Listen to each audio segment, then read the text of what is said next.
Between the two world wars, Czechoslovakia developed several different armored fighting vehicles, relying on the strong industrial base that they had inherited from Austria-Hungary. Apart from a few dozen armored cars, tracked vehicles were also designed and manufactured to be delivered domestically and abroad.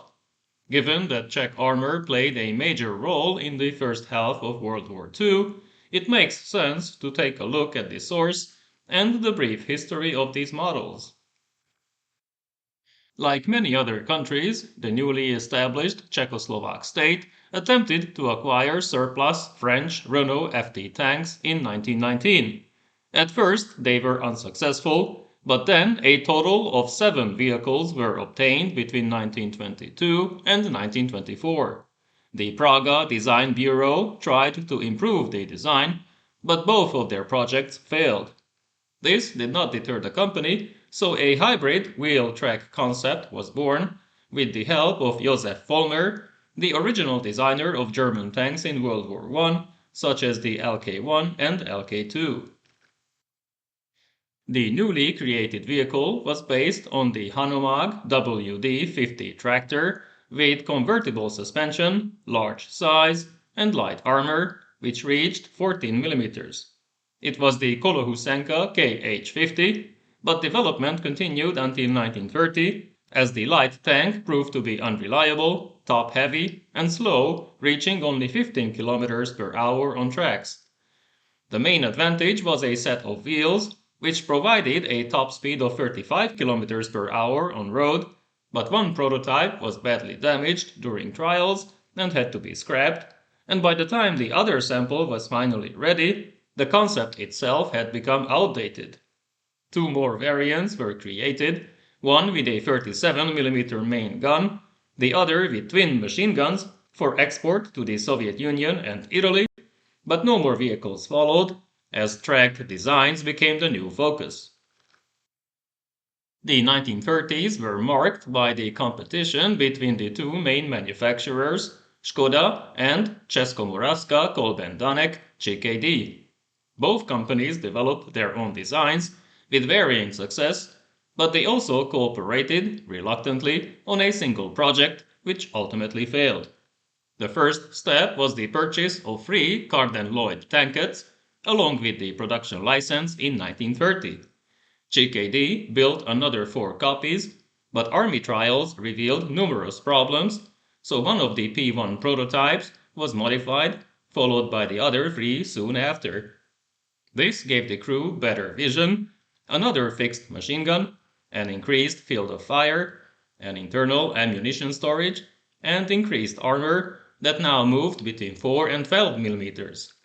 This became the Tankette VZ-33, the 1933 pattern Tankette, of which 70 were ordered, then delivered by October 1944.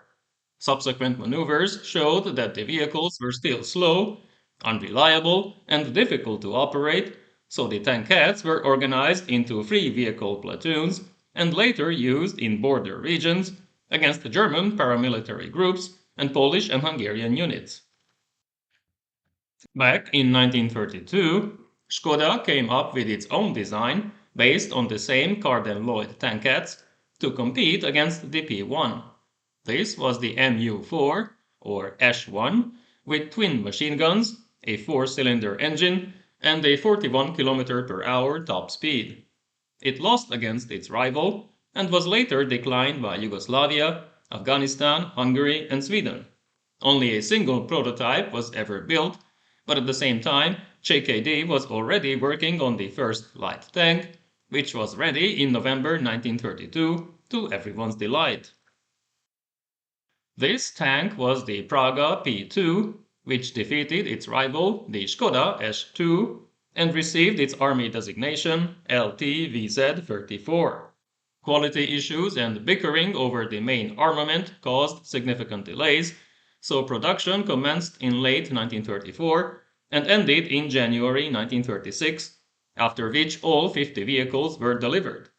This tank weighed 7.5 tons, it had a crew of 3, armor between 8 and 15 millimeters, a 37mm main gun, twin machine guns, leaf spring suspension, and a 62 horsepower engine that offered a top speed of 30 km per hour on road.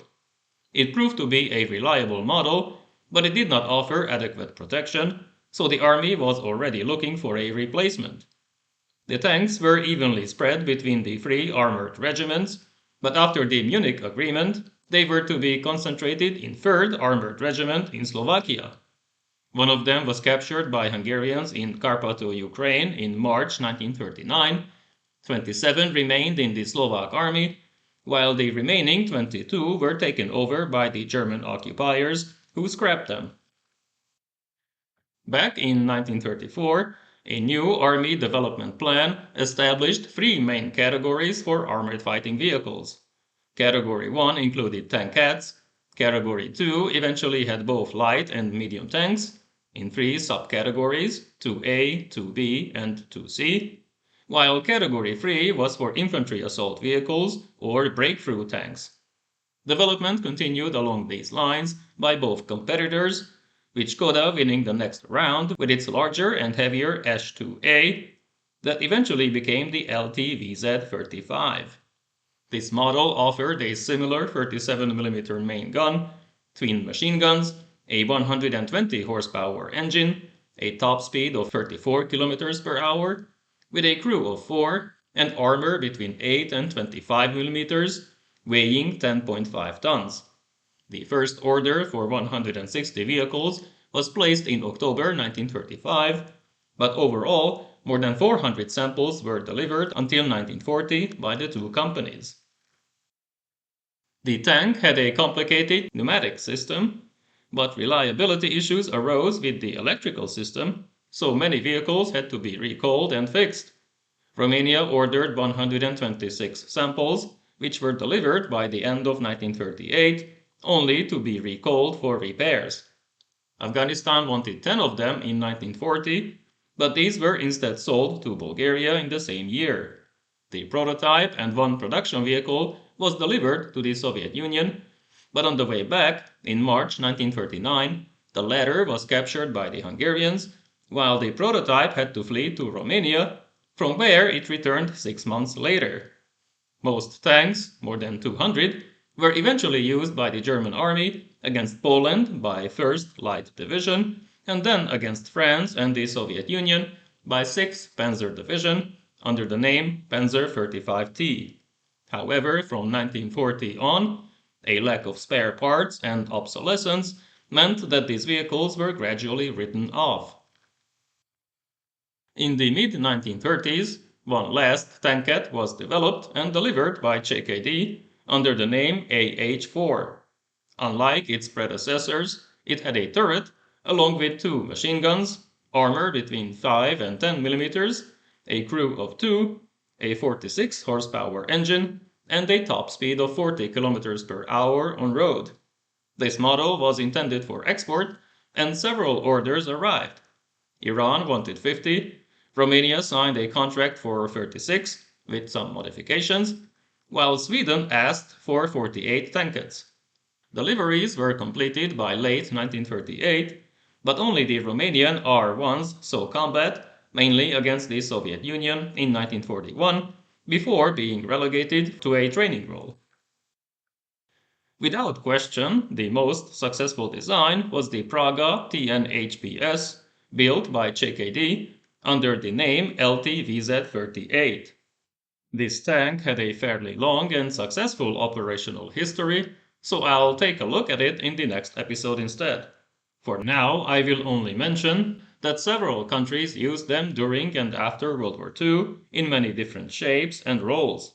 Unfortunately for Czechoslovakia, none of them could be delivered before the German occupation, so most vehicles were used by Axis powers in subsequent campaigns. In the category of medium tanks, the Škoda S2C lost against the Praga V8H, although both designs had many flaws and needed more work. The winner received the Army designation ST-VZ39 and was to become the standard medium tank of the Czechoslovak Army, with a crew of 4, a weight of 16 tons, a 257 horsepower engine, a top speed of 43 km per hour, a 47mm main gun, twin machine guns, and armor of between 12 and 32mm. The prototype was tested by the Germans, but rejected in favor of the Panzer III. The Škoda S2C eventually became the T-21, of which 216 were ordered by Romania, but the Germans instead sold the license to Hungary, which then designed the Turan medium tanks in the early 1940s. There were also two Category 3 infantry assault vehicle designs, the Škoda S3 and the Tatra T3, but both proved to be too heavy, unreliable, underpowered, under-armored, and fuel-hungry, clearly marking the limitations of Czech industrial and technological capabilities in the late 1930s. These prototypes did not pass trials, and they were also considered to be useless by the Germans, who eventually discarded them.